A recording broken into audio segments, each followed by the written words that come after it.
Насыпбек Асанбаев. Токойдогу адашуу. Bir günü Суурдун балдары чөндөлөйлөр Токойдо гүл терип жүрүп адашып кетишти. Ары чуркап, бери чуркап, үйүнө кетчү жолду таппай калышты. Биз келатканда күн алдыда, көлөкөбүз артта болчу. Демек үйгө баратканда күн артта, көлөкөбүз алдыда болуш керек, деди улуусу.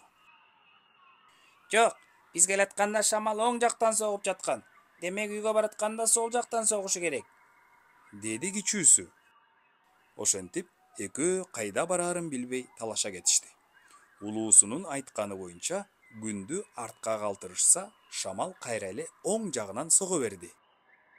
Ал эми шамалды сол жагына калтырышса, күн алдыда болуп калды. Натыйжада экөө кайда бараарын билбей айласы кетти. Убакыт өтүп, курсактары да ачты.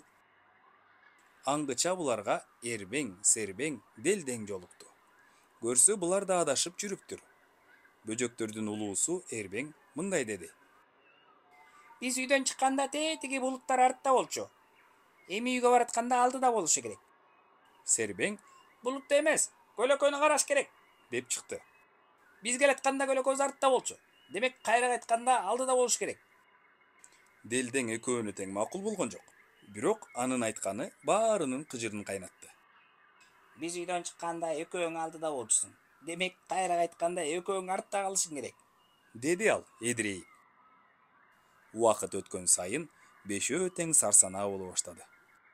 Эптеп биздин үйдү тапсак, силерди жеткирип коет элек, деди чөндөлөйлөр бөжөктөргө. Биз тапсак силерди жеткирмекпиз, деди бөжөктөр. Бир маалда булардын жанынан жонуна алма көтөргөн кирпи өтүп калды. Топурабай жол бошоткулачы, деди ал. Чыгыштан чыккан күн батышка жетип, батыштан каптаган булут чыгышка жетип калды.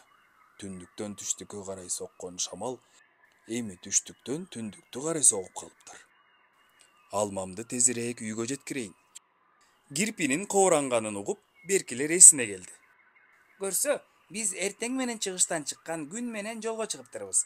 Эми кечкирип, күн батышка барып калган турбайбы, деди чөндөлөйлөрдүн улуусу. Ооба, шамал да башка жакка согуп жатат, деди кичүүсү.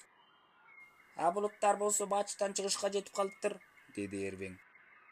Көлөкөбүз да күнгө жараша алмашып калган тура, деди Сербең. Көрдүңөрбү, мен туура айтыпмын. Эми силер артта басышыңар керек, деди Делдең кайра эле эдиреңдеп. Бул жолу анын сөзү эч кимдин жинин келтирген жок. Тескерисинче, баары тең күлүп жиберишти. Себеби алар туура багытты табышкан эле.